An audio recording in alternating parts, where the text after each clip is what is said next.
Gary, Laney, thank you so much. El Shaddai, Elohim, Adonai, Christ, Spirit, the universe, infinite presence, infinite power. Age to age, you're still the same. By the power of the name.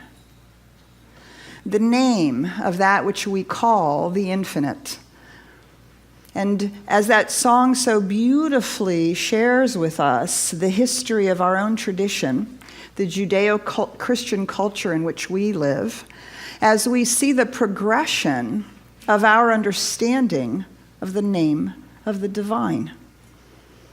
And how that name, how what we name the divine and how we understand the divine, this eternal flame, moves us and gives us something. All right, so this morning, that's what we're talking about, the eternal flame, this eternal presence. And we're looking back into our history. One of the things that we do at the holidays is we have an opportunity to look back into the evolution of spirituality, the traditions and cultures from which most of us come, all the various ways in which we've come to this moment in time in a new thought center, in a science of mind center, celebrating all of the holiday traditions.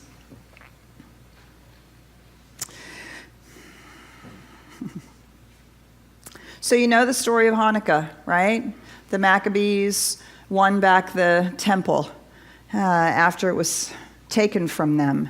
The Maccabees won back the temple, and the temple had been defiled. And in the Jewish temple, one of the representations of God is the eternal flame that is always burning, as a representation, as a reminder that this thing that we name is always present. And so as the story goes, as you know, there was only enough oil for one day, and it takes 8 days to press new olive oil. That's how long it takes. And so they rushed out to start making new oil, but they simply lit the lamp of the eternal flame in the temple to rededicate it. And of course, the miracle is that it lasted for 8 days. Karen sent me a little meme from Facebook to help you grasp the miraculous nature of this. This would be like realizing that your cell phone has 10% battery left and you can talk on it for 8 days. Gives you a little clue, right? Gives you a little clue. And so we celebrate, in Hanukkah, we celebrate the Feast of Lights because that was a manifestation. That was the miracle of the light, was a manifestation of the knowingness of the presence of the divine, of the deep and profound trust and recognition of this eternal flame. By God, we're going to light this flame. We don't know what's going to happen. We absolutely trust that the universe is with us, that Elohim is with us, that Adonai is here. We're going to light this flame. Do you see? And in that act, we use what we understand to be true about the infinite divine presence, and we stand in our life in that place. And we manifest miracles. We also recognize Bodhi Day, which is considered the day of Buddha's enlightenment. And as you know the story, Buddha tried deep mortification of the flesh, asceticism. At one point, it is reported that he lived on 1 bean a day. And he was so rigorous in his discipline that he was close to death. And someone was moved by his piety. A woman brought him into her house, helped him restore his strength. He realized that had actually not gotten him any closer to divine wisdom. So he decided to go to the other extreme. He got married. He became a wealthy merchant. He made tons of money. He did all kinds of what we would consider householder sorts of things, was successful, all of that. And he realized that got him no closer to divine wisdom. So the two ends of the spectrum, didn't get him there. So what did he do? He sat under a Bodhi tree. And he said, I'm going to sit here until I know something new. Until I experience the reality. And he sat there. Some stories say he sat there for 21 days. Some stories say they don't know how long he sat there until he achieved enlightenment. He achieved that divine wisdom, that insight into the presence of life itself, the experience of the presence of the eternal flame, of the eternal light, of that eternal reality. He experienced that. And from that place, he spoke and taught, reformed Hinduism into what we know today as Buddhism, and brought a teaching forward. In Buddhism, in the story of Buddha, we see the power of stillness, the miracle of quiet, and the deep and profound recognition that if we will become still enough, the name of God will emerge from within. Why? Because it's already there. It's already present. It's just covered up, either by excessive piety or by being so involved in the human condition and so involved in this illusion of separation that we can't hear the stillness. And so, and the other thing, I looked up the word enlightenment because I always have a little love-hate relationship with the word enlightenment. When I first started getting into spirituality, I always thought enlightenment meant some deep and profound esoteric thing, and I would discover the jewel behind the seventh veil, and I would levitate off into, turn pink and transcend somehow. Well, clearly that didn't happen. And I've always really deeply resonated with this statement. Before enlightenment, chop wood and carry water. After enlightenment, chop wood and carry water. It's actually not life itself that changes. So I looked up enlightenment. I looked up the definition of enlightenment, of course, and so that it is the experience of spiritual wisdom. The experience of spiritual wisdom, not the learning of spiritual wisdom, not the understanding of spiritual wisdom. All of that obviously builds to the experience of spiritual wisdom or insight. Every moment, every time that you experience spiritual insight, you are becoming enlightened. Actually, in that moment, you're in the enlightened state. Enlightenment is just as close to you as the name of God, as the eternal flame. These two stories, I think they represent for us, or they remind us that these are both ways in which we move beyond a purely intellectual understanding of what the name of God means. Now, we use the term God because we have some common understanding that when we use this three-letter word, that we mean something spiritual, something divine, something beyond the human experience. But after that, it gets a little fuzzy, right? Because we have a lot of associations with that word. And so this is why I think it becomes so important for us to understand what we understand about the name of God. So when you think about the eternal flame, let's say the name of this, whatever this is, Ernest Holmes uses the incredibly scientific and technical term, the thing itself. It's about as baggageless as you can get, right? So I just want you to take a moment and feel in your consciousness what wisdom about this infinite does the name, the eternal flame, bring to you?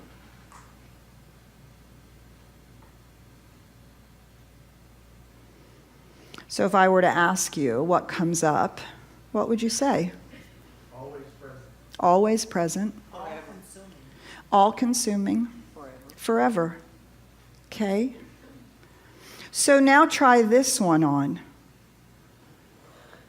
Just allow yourself to feel the implication of the name of God, infinite reality. Infinite reality. And as you feel that in your consciousness, what comes up? Say it again. Delicate kindness. Always there. Always there. Connection. Peace. Peace. Okay. So now try this one on. So feel into your consciousness universal principle. Universal principle. What is elicited in your consciousness as you feel into the term, the name of God, universal principle? The law. Spiritual equity. Oneness. All-encompassing. Good. So do you see that every name gives us something similar and yet opens up another space? Right? Opens up something, carves out an experience of the divine reality. And so this is why it becomes such a powerful spiritual practice to explore the names of God. The ones that we resonate with, the ones that we don't resonate with, the ones that are new to us. And to ask ourselves, what space in consciousness does this particular name of God open up? We can also use terms that maybe have old ideas associated with them. God, Goddess, Holy Spirit, love. And we can examine what comes along with these names. And we can ask ourselves, is it spiritually true? Does this resonate? Because as you can see over time, our understanding of whatever the thing itself is has actually grown and evolved. It's grown and evolved as we have understood more about ourselves and more about reality. This is one of the deep and profound joys of when we can marry science and spirituality, psychology and philosophy and spirituality. All of these things are developing us. And as we develop as a human species, as we develop in our understanding of things, newer and newer awarenesses are available to us. And so we begin to explore these new names, these new ideas. But more importantly, the new experience of the name of God. So how do we experience this new reality? How do we start with intellectually understanding it? We start with talking about it. We come to services, we come to classes, we read books, we learn about things, right? And we begin to open up to the possibility that there are other ways to understand this thing we've called God. But enlightenment is the experience of spiritual wisdom. So how do we move into the experience of it?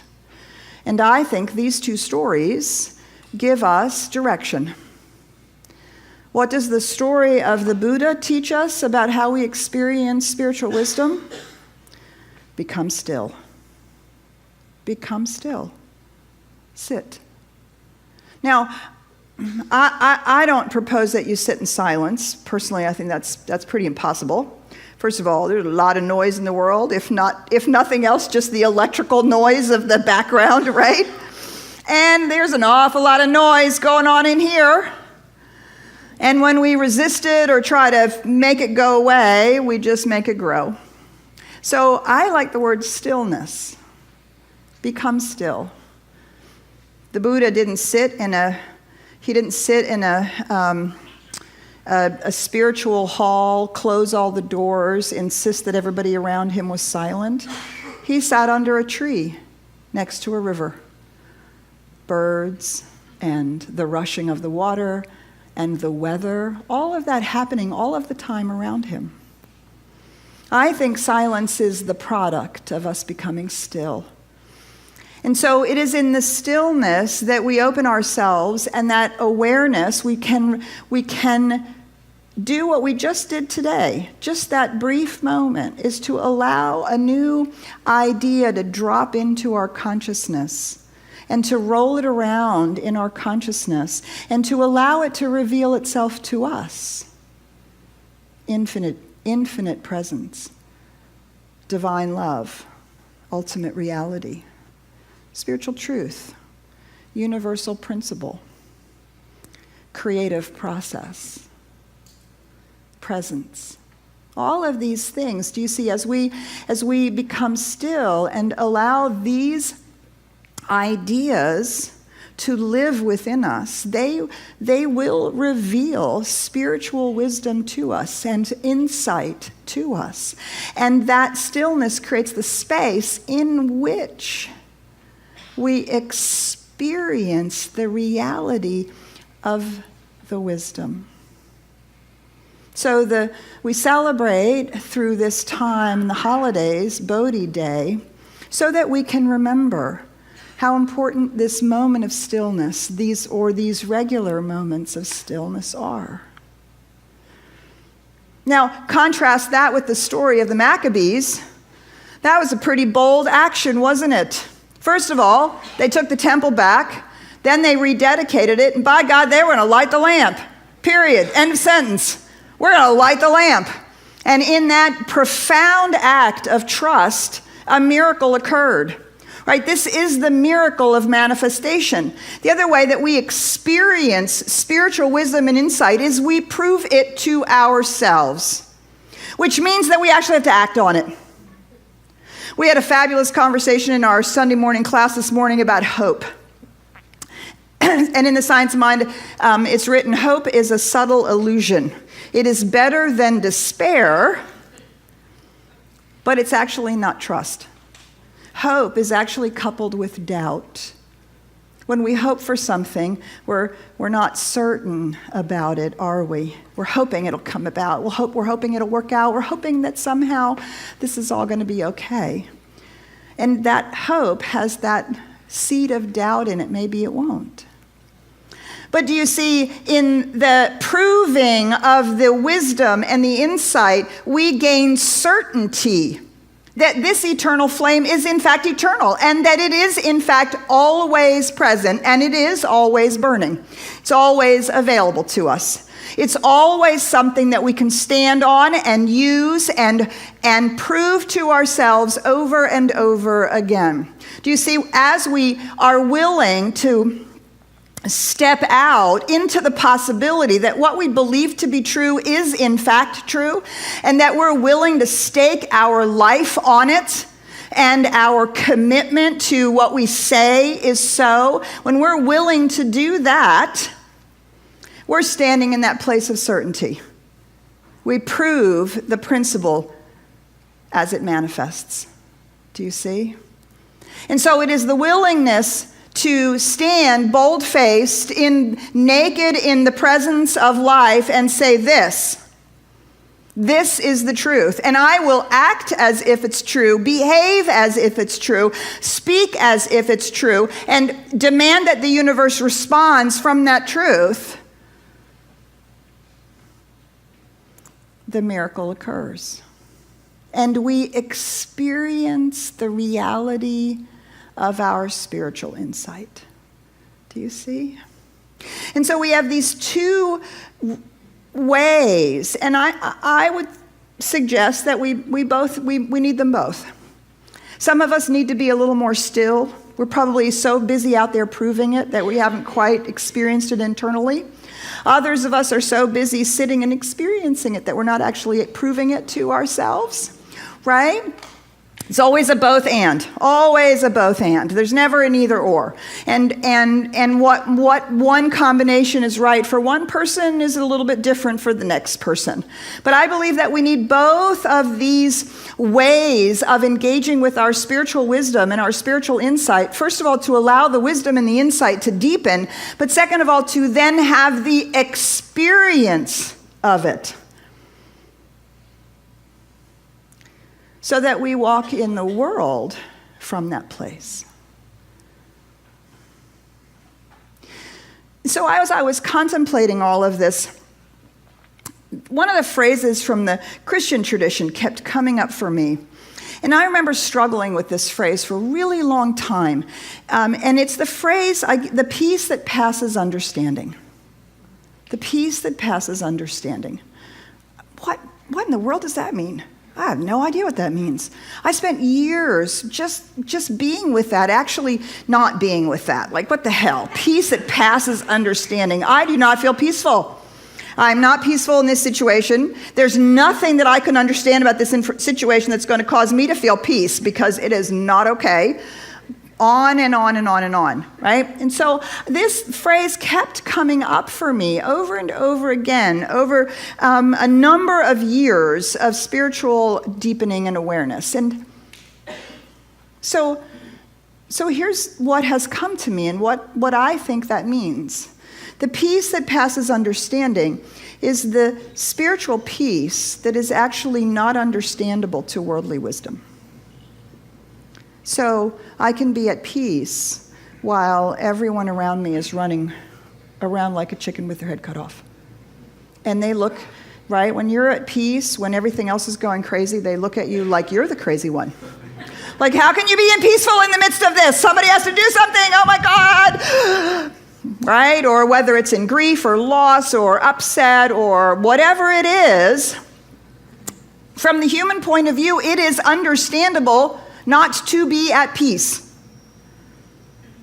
But do you see, when we are experiencing our spiritual wisdom and insight, experiencing it, that means we're living from it.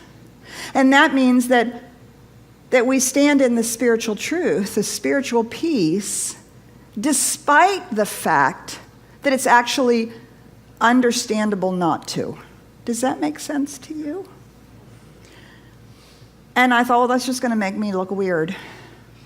Yeah, that would be true. It will be. That's what it means, not understand, that passes understanding. And I might myself not understand. How can I be centered in the midst of this trauma? How can I be centered in the midst of what's going on? But do you see, that is the peace that passes understanding. That is the trust that does not require us to see it before we trust it. That is the faith that allows us to move as if it were already so. That's the moving in the world from the experience of our spiritual wisdom and insight. And so we have this beautiful opportunity all through the holidays. We are fanning the flame of love. And today we're fanning the flame, our own personal flame of understanding. And the deeper flame of experience. And what it means to us, the name of God. So I want to really invite you this week. I want you to deeply invite you this week into the practice. What name of God or names of God really speak, really carve out that space. What names of God grow your spiritual maturing, grow you to the next understanding, to the next deepening of spiritual reality?